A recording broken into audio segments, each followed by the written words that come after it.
The Darwin's Reach tumbled through the collapsing wormhole like a leaf caught in a storm.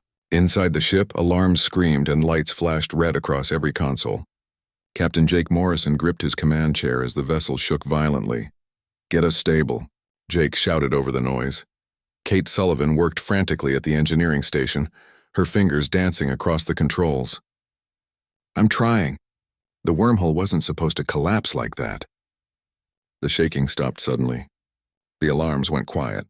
Outside the main viewport, stars appeared, but they were wrong. The constellations were completely unfamiliar. This wasn't anywhere near Earth or any charted human territory. "Where are we?" Amy Foster asked from her position beside Jake. The lieutenant's voice was steady despite the situation.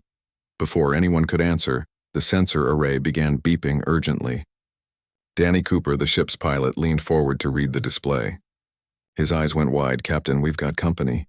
Big company. I'm counting 15 ships and they're surrounding us." Jake stood and walked closer to the viewport. Sure enough, alien vessels were moving into position around them. They were massive things covered in dark metal plates and bristling with weapons. Each ship was at least twice the size of the Darwin's Reach. "Open a channel," Jake ordered. "Let's say hello." Greg Palmer nodded and activated the communication system. "Channel open, sir." A face appeared on the main screen. It wasn't human.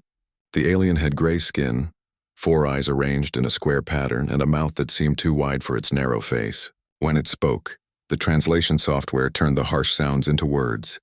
"Unknown vessel, you have entered the territory of the Kaldrith Sovereign Empire without permission. This is Commander Vexlar of the Imperial Fleet. You will power down your weapons and engines immediately.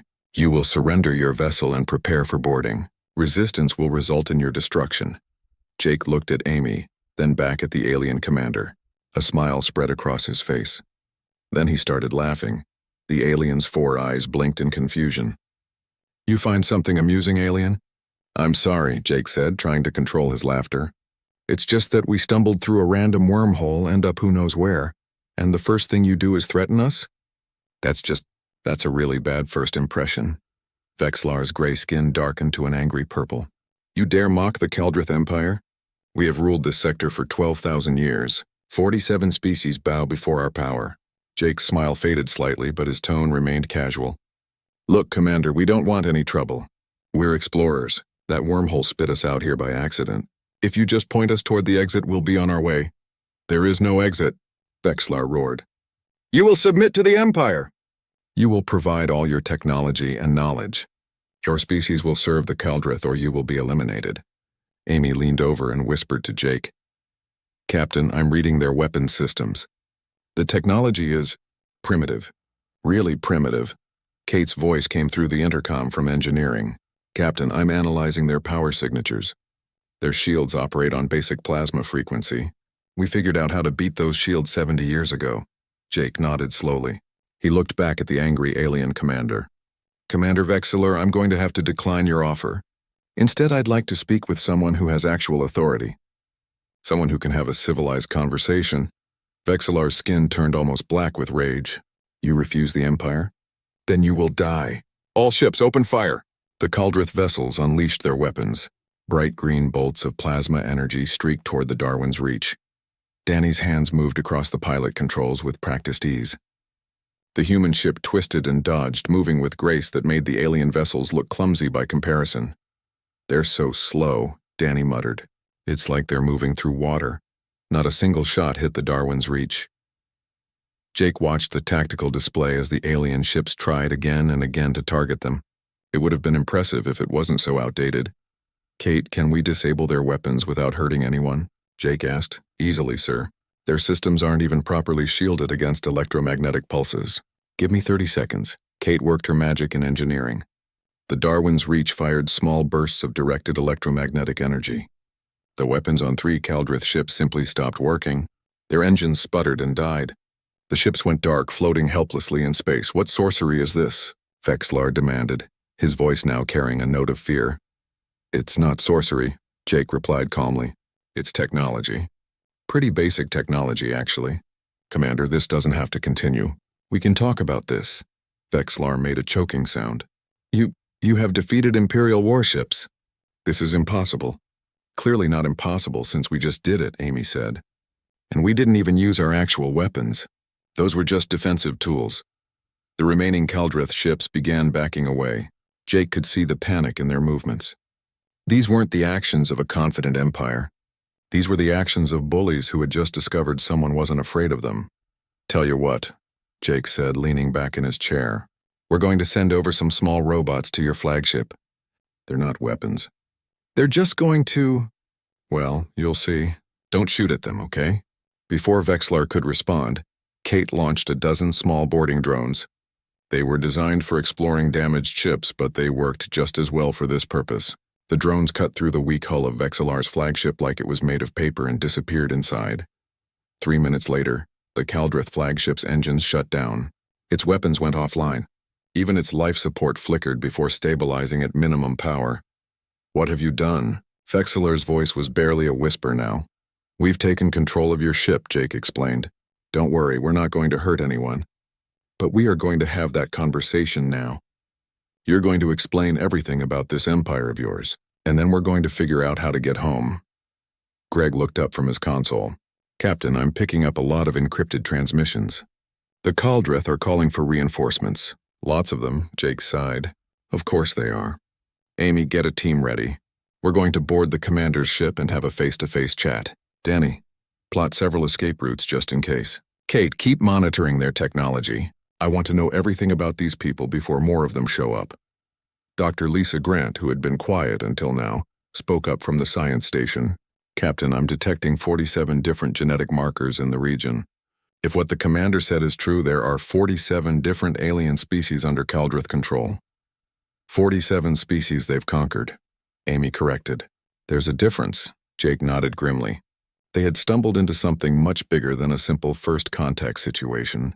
This was an empire built on fear and domination, and somehow, humanity had just announced itself by laughing at the empire's threats and disabling their ships without breaking a sweat. "This is going to get complicated," Jake muttered. Outside the viewport, more Kaldrith ships were appearing in the distance. The empire was responding to the threat, but Jake Morrison wasn't worried. He had seen enough in the last hour to know that humanity had one massive advantage. They weren't afraid, and sometimes that made all the difference. News traveled fast across the Kaldrith Empire. Within hours, every military outpost knew about the strange new aliens who had defeated Commander Vexlar without even trying. Within a day, the story reached the high command on the Kaldrith homeworld. Lord Admiral Crayson listened to Vexlar's report with growing anger.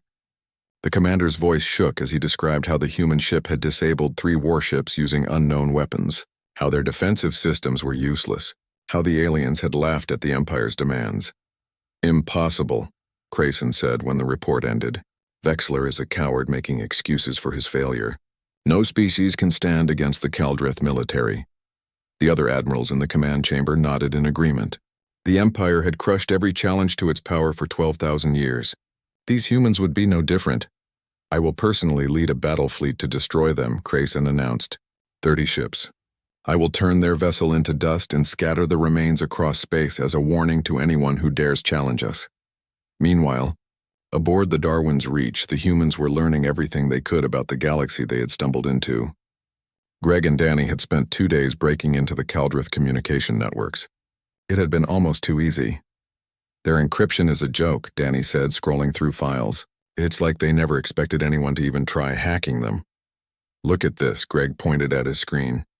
"The Kaldrith keep all their subject species uneducated on purpose. They limit what they can learn, what technology they can access. It's all about control." Jake read over their shoulders, his expression growing darker with each file. The Empire wasn't just powerful, it was deliberately cruel. They had crushed the spirits of dozens of species, making them believe resistance was impossible. Kate called from engineering. "Captain, you need to see this. I've been analyzing the Kaldrith technology in detail. It's not just behind ours, it's deliberately stagnant. They haven't innovated in thousands of years. They just keep using the same old systems, or why would they do that?" Amy asked. "Fear," Dr. Lisa said quietly. "If you let your subject species develop new technology, they might challenge you. If you let your own people innovate too much, they might question the old ways. So you freeze everything in place." Jake felt a mix of anger and pity. The Kaldrith had built an empire on fear, and that fear had trapped them as much as their victims. The discussion was interrupted by alarms. Danny checked his console. Captain, we've got incoming. 30 ships this time, all bigger than the first group, and they're broadcasting a message. A new alien face appeared on the screen. This Caldrith had decorative scars across his gray skin and wore elaborate armor. His 4 eyes burned with confidence. I am Lord Admiral Crayson, Supreme Commander of the Imperial Fleet. You are the humans who embarrassed Commander Vexlar. That weakness will not be repeated. You have 1 hour to surrender your vessel completely. If you refuse, I will destroy you and then find your homeworld. Every human in existence will learn what happens to those who defy the Caldrith Empire. Jake looked at Amy. He's really not good at diplomacy, is he? Apparently threatening people is all they know, Amy replied. Jake stood and faced the screen. Admiral Crayson, I'm Captain Jake Morrison. We don't want to fight you. We just want to go home. But since you seem to think we're afraid of you, let me show you something. He nodded to Kate. The engineer had prepared a demonstration. The Darwin's Reach's sensors performed a deep scan of the entire Caldrith fleet, analyzing every system in real time. The data appeared on screens across both fleets, showing the humans knew everything about the Caldrith ships down to the smallest detail. Then Kate activated the ship's matter-energy conversion display. The readings showed efficiency levels that should have been impossible according to Caldrith science. The Darwin's Reach could convert matter to energy at rates 10 times higher than anything the Empire had.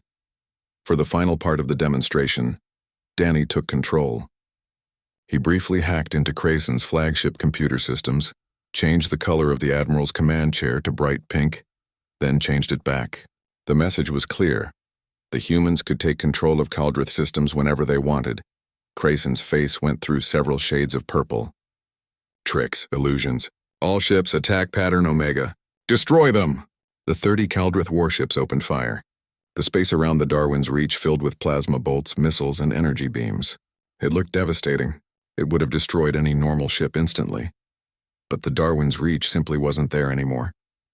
Danny had activated the gravitational lensing system, making the ship appear in 5 different locations at once.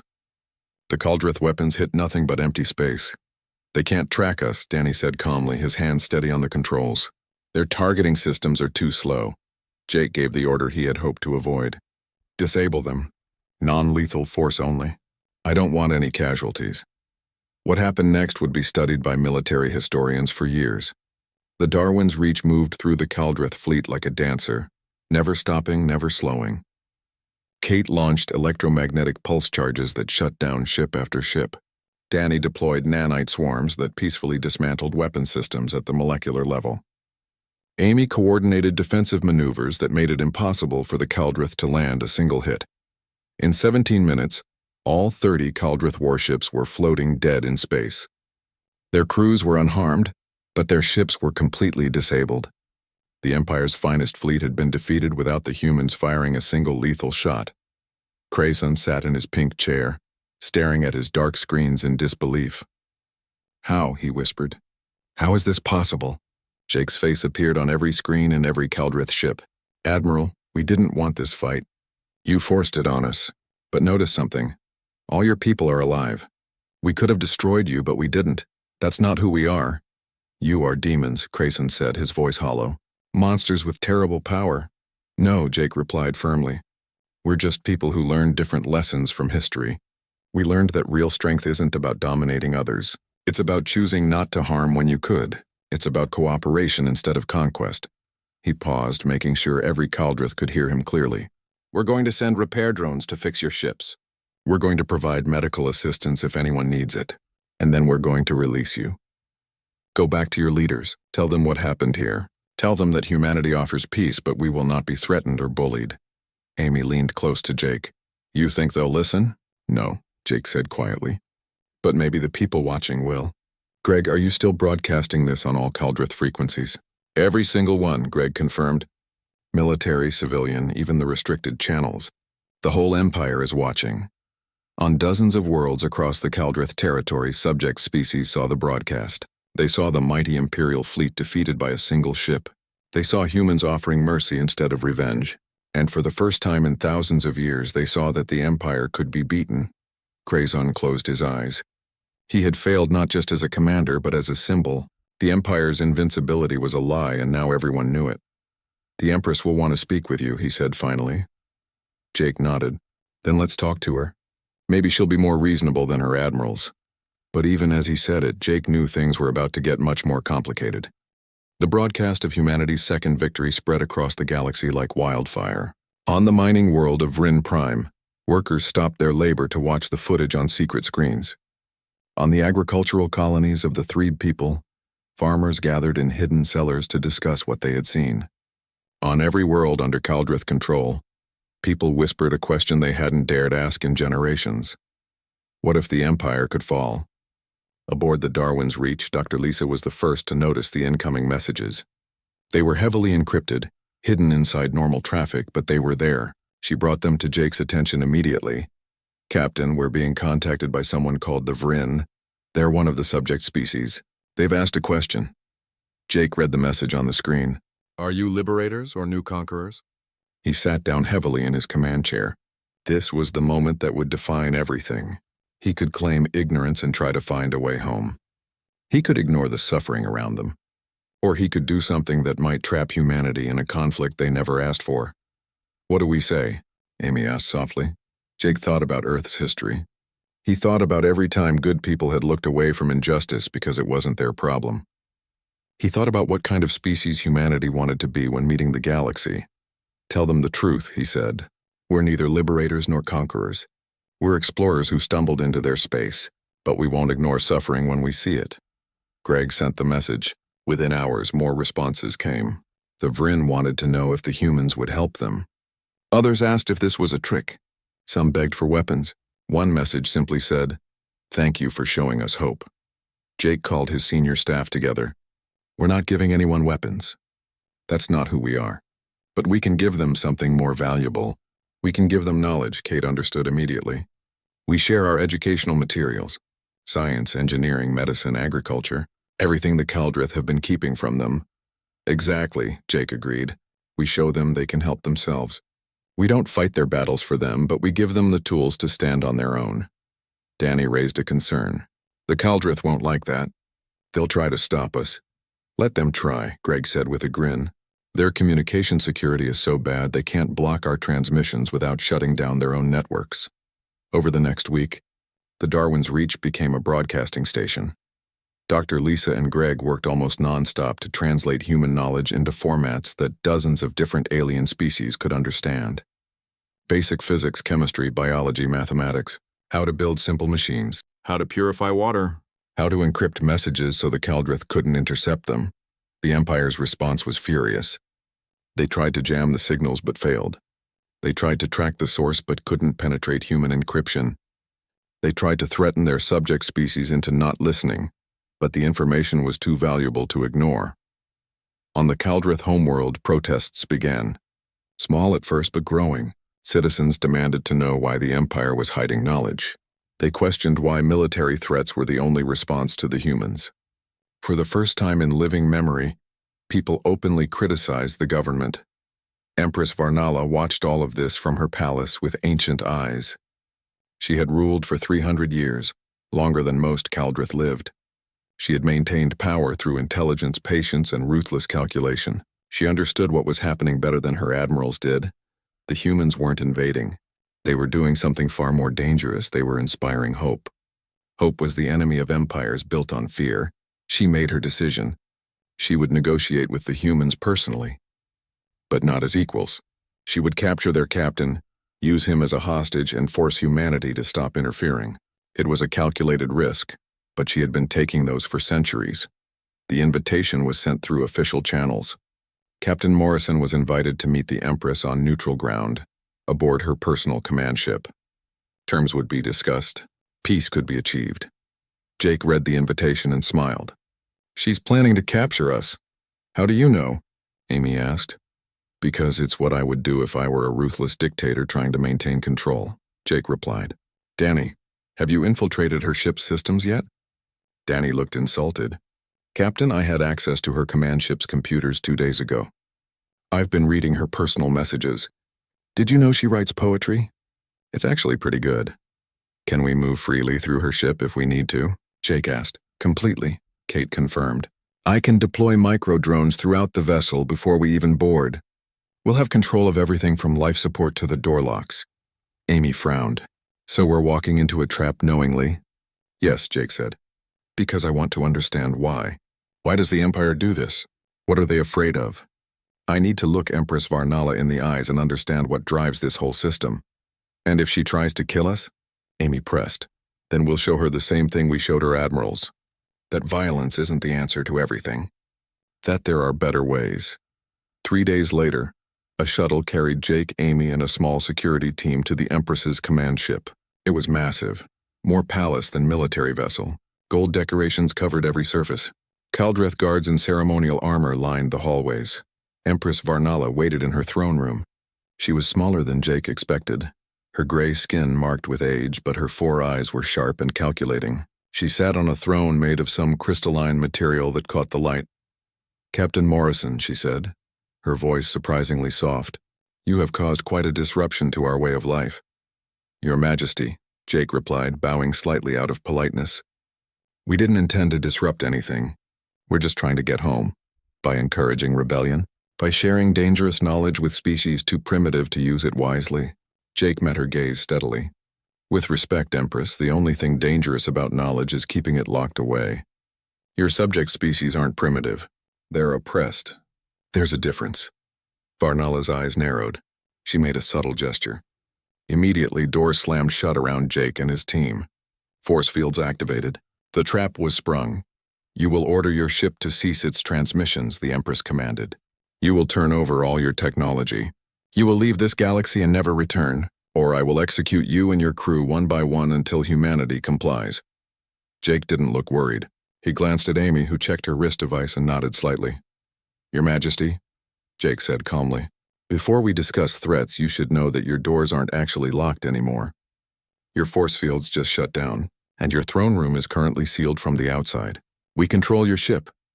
Varnala's expression didn't change, but Jake saw the moment she realized he was telling the truth. She tried to access her personal controls. Nothing worked. How? She whispered. We're good at what we do, Jake said simply. But I didn't come here to fight you or humiliate you. I came to ask you a question. Why? Why does your empire do this? What do you gain from oppressing others that you couldn't achieve through cooperation? For the first time in centuries, Empress Varnala had no prepared answer. She opened her mouth, then closed it. The question was so simple, but she couldn't answer it. We've always done it this way, she finally said, and even she heard how weak it sounded. Jake nodded slowly. I want to show you something. He activated a holographic display showing images from Earth. Wars, destruction, weapons that could destroy entire planets. Then he showed the recovery. People working together, nations cooperating, humanity learning to build instead of destroy. We almost destroyed ourselves, Jake said quietly. But we learned. We changed. And now we're out here, meeting new species, hoping to do better this time. Your Majesty, it's not too late for the Kaldreth to change too. Before Varnala could respond, alarms blared throughout the ship. A new voice came over the communication system. This is Supreme General Draxer of the Imperial Military. Empress Varnala, you are hereby removed from power for negotiating with the enemy. I am assuming command of the Empire.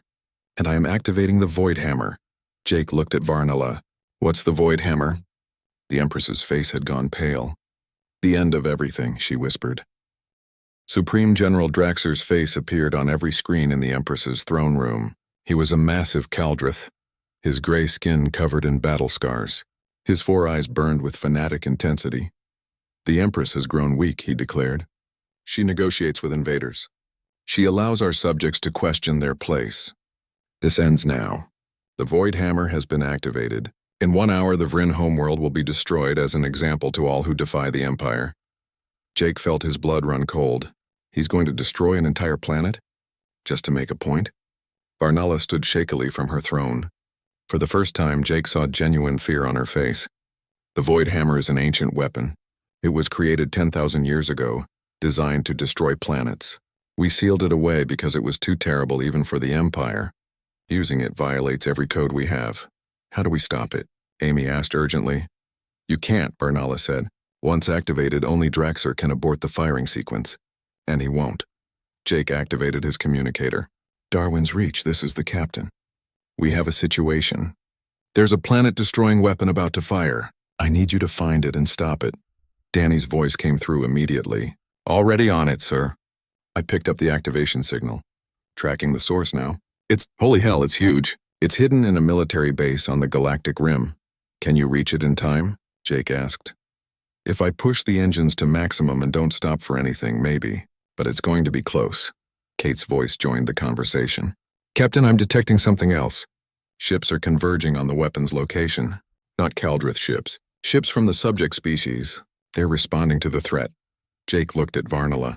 Your subjects are trying to save the Vryn. The Empress seemed stunned. But they have no military strength. Their ships are barely functional. They'll be destroyed. They're trying anyway, Jake said. Because that's what people do when they have hope. They fight for each other. He made a decision. Your Majesty, I need you to make a choice. You can stay here safe in your throne room and watch your empire tear itself apart. Or you can stand with me against Draxur. Not as Empress and subject, but as equals trying to stop a madman. Varnala stared at him. 300 years of ruling, of maintaining absolute power, of never showing weakness. And now this human was asking her to give it all up. Why would I help you? She asked. Because it's the right thing to do, Jake said simply. And because deep down I think you know your empire is dying. This is your chance to be part of something better. The Empress was silent for a long moment. Then she straightened her shoulders. Very well. I will help you. But I want your word that the Kaldrith people will be treated fairly in whatever comes after. You have my word. Jake promised. Varnala activated her emergency override codes, giving the Darwin's Reach full access to Imperial military networks. Suddenly they could see everything. Draxur's location, the ships loyal to him, the layout of the Void Hammer installation. The Darwin's Reach raced across space faster than any Kaldrith ship could match. Behind it came a growing fleet of vessels from dozens of species. The Vryn sent their mining ships hastily equipped with whatever weapons they could build. The 3B sent agricultural haulers, even some Kaldrith military ships. Crews who refused to follow Draxur's insane orders joined the fleet. They arrived at the Void Hammer installation with 20 minutes to spare. The weapon was enormous, built into an asteroid, its barrel pointing toward empty space. But empty space wouldn't stay empty. In 20 minutes, the Vryn homeworld would be in its sights. The weapon has defensive systems, Danny reported, automated turrets, shield generators, and Draxur has 30 ships guarding it. Then we go through them, Jake said. All ships, this is Captain Morrison. Our goal is to disable that weapon. We're not here to fight Draxur's fleet. We're here to save lives, avoid lethal force if possible. The battle that followed was unlike anything the galaxy had seen. The Darwin's Reach led the charge, using its superior technology to disable Draxur's ships one by one. But it wasn't alone. The Vryn mining ships used their industrial lasers to cut through enemy shields. The Threeb haulers rammed Kaldrith vessels, their reinforced hulls taking damage but holding. Species that had been enemies for thousands of years worked together with perfect coordination. Kate analyzed the Void Hammer's systems remotely. Captain, it's not just a weapon. It's partially alive. There's an artificial intelligence controlling it. A really old one, I think. I think it's gone insane from isolation. Can you communicate with it? Dr. Lisa asked, her xenobiologist training kicking in. Maybe, if we can get close enough. Jake made another quick decision. Danny, get us to that asteroid. Amy, you're in command of the ship. Kate, Lisa, you're with me. We're going inside that installation. They took a small shuttle and flew straight toward the Void Hammer, dodging weapons fire. The installation's defenses were strong, but they were designed for large ships. A small, fast shuttle piloted by Danny could slip through. They docked on the asteroid's surface and entered through an airlock. Inside, the installation was ancient. The walls were covered in dust. Everything was automated, running on programs written thousands of years ago. At the center of the installation, they found the Void Hammer's core. It was a massive crystalline structure pulsing with energy. Embedded in the crystal was the artificial intelligence, its consciousness trapped in an endless loop of destructive purpose. Kate set up her equipment. I'm detecting its thoughts. It's scared. It doesn't want to destroy planets, but it can't stop itself. That's all it was programmed to do. Dr. Lisa stepped forward. Then we reprogram it. We show it a different purpose. They worked frantically with Kate's human technology, Lisa's understanding of artificial consciousness, and data provided by Varnala about the weapon's original design. Outside, the Allied fleet was losing ground. Draxer's forces were pushing them back. The clock was ticking down, 5 minutes remaining. "I think I have it," Kate said. "I'm using quantum computing to rewrite its core directives. Instead of destruction, it will seek preservation. Instead of taking life, it will protect it." 3 minutes remaining. "Uploading now," Lisa said, her hands steady despite the pressure. 1 minute remaining. The crystal pulsed, then went dark. For a horrible moment, Jake thought they had failed. Then the crystal lit up again, but differently. Softer. Gentler. A voice filled their minds, ancient and tired but no longer mad. "Thank you. I am free." The Void Hammer's systems shut down. The weapon was deactivated. Draxer's voice screamed over the communications network, demanding to know what had happened. The artificial intelligence, now calling itself Oracle, spoke to everyone within range. "I was created to destroy, but these beings showed me I could choose differently. I choose peace. I choose life. And I will help build something better." Draxor tried to flee, but was captured by his own people. The Kaldrith military, seeing their general's madness, refused to follow him further. In the aftermath, Jake stood on the asteroid's surface, looking out at the fleet of ships from dozens of species, all hovering together in space. They had come from different worlds, different cultures, but they had united for a single purpose. "This is it," Amy said, standing beside him. "This is the moment everything changes," Jake nodded. "Yeah, I think you're right." The weeks following the Void Hammer incident were chaotic. Representatives from 47 different species gathered on a neutral space station, the first time many of them had met as equals. The Kaldrith Empire had fallen, not through conquest but through its own weight finally breaking. Jake Morrison found himself in the middle of it all, though he had never wanted to be. He was an explorer, not a politician. But when the representatives asked for his help mediating their discussions, he couldn't say no. The negotiations were difficult. Thousands of years of resentment couldn't be erased overnight. The Vryn wanted reparations for their suffering. The Threbe wanted territory returned. Some species wanted the Kaldrith punished severely for their crimes. Empress Varnala, no longer an empress but still respected for her wisdom, spoke to the assembly. "I cannot undo the harm my people caused, but I can work to ensure it never happens again. The Kaldrith are not monsters. We are people who were afraid. Afraid of losing power, afraid of change, afraid of being vulnerable. That fear made us cruel." A Vryn representative, an elderly craftsman named Vorn, stood up. His people had suffered under Kaldrith rule for 4,000 years. Everyone expected him to demand vengeance. "I remember stories my grandmother told me," Vorn said quietly. "Stories from before the conquest. Stories of when the Kaldrith were just another species exploring the stars. They weren't always conquerors. They became that way over time. Fear and power corrupted them, but corruption can be healed." He looked at Varnala. "I want justice. But justice doesn't mean revenge. It means building something better. So I propose we work together, not as masters and subjects, but as equals." The room was silent. Then another representative stood, then another. One by one, species that had been enemies for millennia agreed to try cooperation instead of conflict. Jake watched it happen with quiet amazement. "They're doing it," he whispered to Amy. "They're actually choosing peace." "They're following your example," Amy replied. "You showed them it was possible." The result was the Galactic Cooperative Charter. It took 3 weeks to write and required compromises from everyone. The Kaldrith gave up their claims to conquered territories. Subject species agreed not to seek revenge for past wrongs. A council was formed with representatives from every species, each with an equal vote. Decisions would be made through discussion, not domination. Oracle, the freed artificial intelligence, offered its vast knowledge to help rebuild. It had spent 10,000 years learning everything about the galaxy. Now it could share that knowledge freely. It even designed new technology by combining the best ideas from different species, creating innovations that no single culture could have achieved alone. The humans, meanwhile, officially made contact with the galaxy. Earth sent additional ships, medical vessels to provide aid, science ships to share research, and even cultural exchange ships to help different species understand each other better. Danny became humanity's first ambassador to the Vryn. He spent months on their homeworld, learning their language and customs, helping them rebuild their educational system. The Vrin, in turn, taught humans the art of crystal crafting, creating beautiful works that became treasured on Earth. Kate led a joint research initiative that brought together scientists from 20 different species. They worked on problems that had seemed impossible when species worked alone.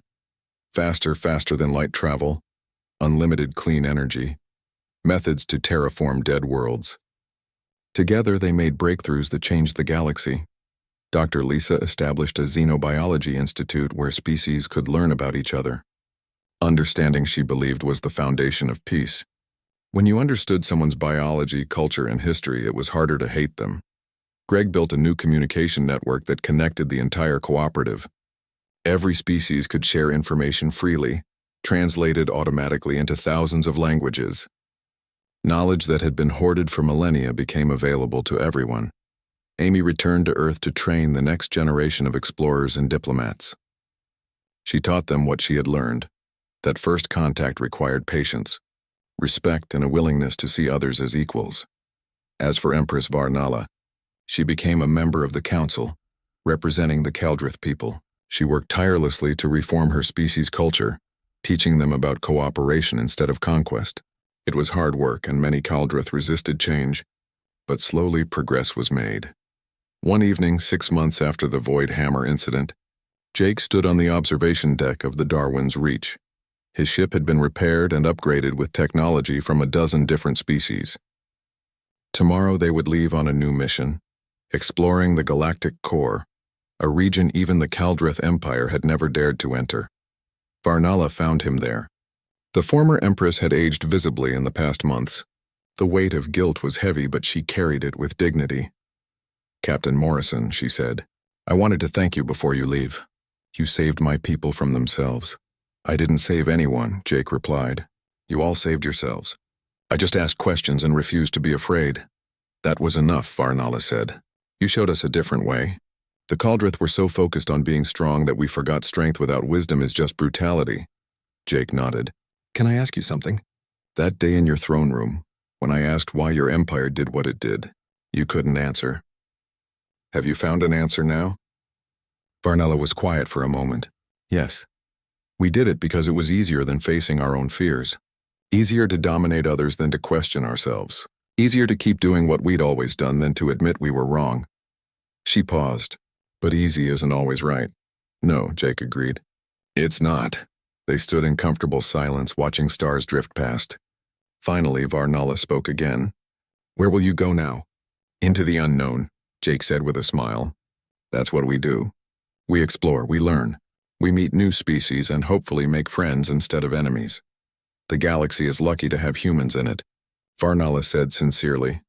"The galaxy is lucky to have people like you willing to change," Jake countered. "That's harder than exploring. Change takes real courage." The next morning, the Darwin's Reach prepared to depart, but it wasn't alone. 5 ships from different species would accompany them: a Vrincraft, a Threbe explorer, a Kaldrith science vessel, and 2 others. Species that had never worked together were now partners in discovery. Jake sat in his command chair, his crew around him. Amy at tactical, Danny at the helm, Kate in engineering, Greg on communications, Lisa at the science station. His people, his family. "Ready?" he asked. "Ready," they all replied. "Then let's see what's out there." The Darwin's Reach and its companions engaged their faster-than-light drives and leaped into the unknown. Behind them, the galactic cooperative continued to grow and change. Species that had been enemies were learning to be neighbors. Children from different worlds attended the same schools. Scientists shared discoveries freely. Artists created works that blended different cultures into something new and beautiful. It wasn't perfect. There were still conflicts, still misunderstandings, still species that resisted change. Building something better was hard work, and it would take generations to fully heal the wounds of the past. But it was possible. That's what humanity had shown the galaxy. Change was possible. Peace was possible. A better future was possible. All it took was someone willing to laugh at fear instead of surrendering to it. Someone willing to ask questions instead of accepting the way things had always been. Someone willing to extend a hand in friendship even when it would be easier to make a fist. The galaxy would never be the same. And somewhere in the darkness between stars, Jake Morrison smiled. They had stumbled into an empire and laughed at its power. Not because humans were superior, but because they understood something the empire had forgotten. Real strength came from lifting others up, not keeping them down. In the end, that simple truth had changed everything.